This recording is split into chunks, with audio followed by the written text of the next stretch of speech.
হিমেল হাওয়ায় গা ভাসিয়ে ডুব দিতে চান ইতিহাসের পাতায়? প্রাচীন রাজবাড়ির ঐতিহ্যকে পরখ করতে চান সামনে থেকে? তাহলে আপনার জন্য রয়েছে সুখবর। কাছে পিঠে ডেস্টিনেশনের তালিকায় যোগ করে নিন আরও একটি নাম। পর্যটকদের জন্য খুলে দেওয়া হলো ঝাড়গ্রামের চিল্কিগড়ের রাজবাড়ির দরজা।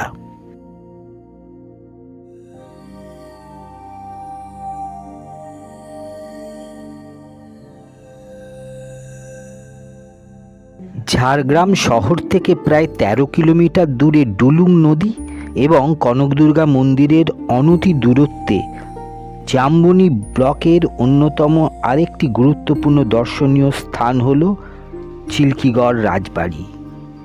চিল্কিগড় নামটা বেশ রোমাঞ্চকর। বড় রাস্তার উপরেই রাজবাড়ির প্রবেশের বড় তোরণদ্বার, ঢুকেই একটা উন্মুক্ত প্রান্তর। বাম দিকে একটা প্রাচীন বৃহৎ অশ্বত্থ গাছ, তার পাশ থেকে একে একে চোখে পড়ল ৩টি মন্দির এবং ডাইনে মূল রাজপ্রাসাদ। সব মিলিয়ে সুন্দর মনোরম পরিবেশ। প্রায় ৩০০ বছরের প্রাচীন চিল্কিগড়ের রাজবাড়িতে রাত্রি যাপন করতে পারবে পর্যটকরা। আমি কথা বলেছিলাম রাজবাড়ির অন্যতম এক সদস্যার সাথে। তিনি জানিয়েছেন যে ঝাড়গ্রামে প্রচুর পর্যটক বেড়াতে আসেন। তারা প্রতিবারই বাইরে থেকে রাজবাড়ি দেখে ফিরে যান।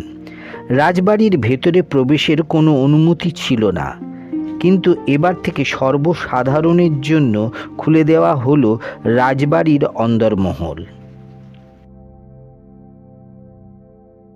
তিনি জানান, অনেকেই চেয়েছিলেন এখানে থাকতে। আমরা সেই কথা মাথায় রেখে রাজবাড়ির 5টি ঘর নিয়ে তৈরি করেছি হেরিটেজ চিল্কিগড় রাজ প্যালেস নামের অতিথিশালা। তিনি জানান, প্রাচীন রাজবাড়ির আদলেই রুমগুলিকে রাখা হয়েছে, কোনো পরিবর্তন করা হয়নি, যাতে পর্যটকরা প্রাচীন রাজবাড়ির ঐতিহ্য এবং তার ইতিহাসকে অনুভব করতে পারেন। তাই এই ব্যবস্থা। হেরিটেজ চিল্কিগড় রাজ প্যালেস নামের অতিথিশালা, যেখানে মাত্র ৮০০ টাকা থেকে শুরু হচ্ছে রাত্রি যাপনের জন্য রাজবাড়ির ঘর। আমার চ্যানেলে নতুন হয়ে থাকলে সাবস্ক্রাইব বাটনটা প্রেস করে বেল আইকনটা টিপে দেবেন, যাতে যখন কোনো ভিডিও আপলোড করব তখন প্রথমেই আপনার কাছে নোটিফিকেশান চলে যাবে।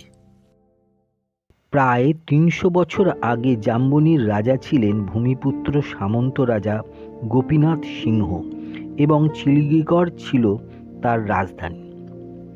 পুত্রহীন রাজার একমাত্র কন্যা সুবর্ণমণির সাথে পরবর্তীকালে বিবাহ হয় পার্শ্ববর্তী ধলভূমগড়ের রাজা জগন্নাথ সিংহ দেও ধবলদেবের সাথে।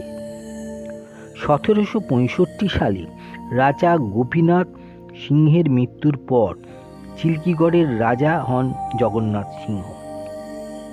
ওনাদের পুত্র কমলাকান্ত দেও ধবলদেব সময়কে চিল্কিগড়ের স্বর্ণযুগ বলে মনে করা হয়। তবে এই রাজবাড়ির সাথে আরও একটি ইতিহাস জুড়ে আছে ওতপ্রোতভাবে।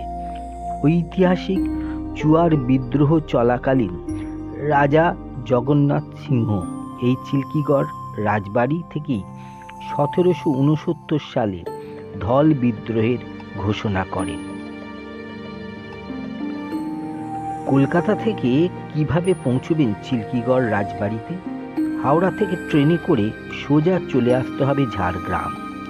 ঝাড়গ্রাম থেকে গাড়ি ভাড়া করে মাত্র ১৪ কিলোমিটার আসলেই পৌঁছে যাওয়া যাবে চিল্কিগড়।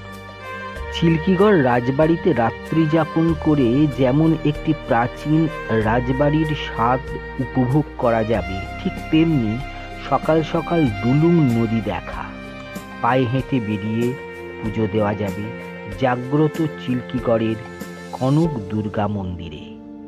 আর ঘুরে আসতে পারেন বেলপাহাড়ি থেকে। পশ্চিমবঙ্গ পর্যটন মানচিত্রে অন্যতম একটি পর্যটন কেন্দ্র হলো ঝাড়গ্রাম। ঝাড়গ্রাম বেড়াতে এসে পর্যটকেরা চিল্কিগড়ের কনক দুর্গা মন্দির অবশ্যই দেখতে যাবেন।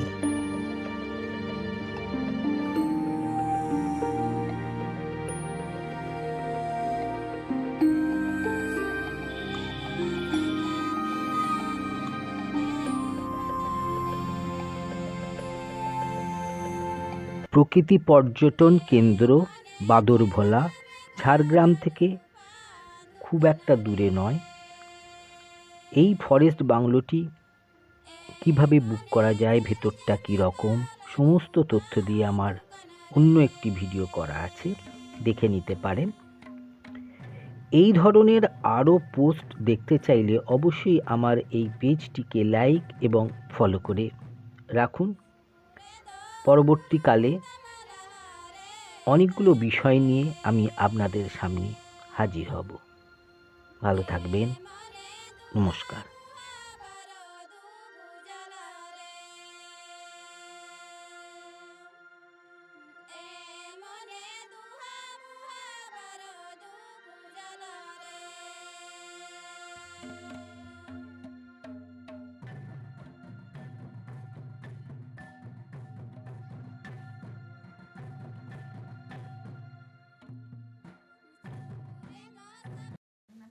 আমার নাম চিন্ময়। আপনারা দেখছেন আমার চ্যানেল এক্সপ্লোরার চিন্ময়।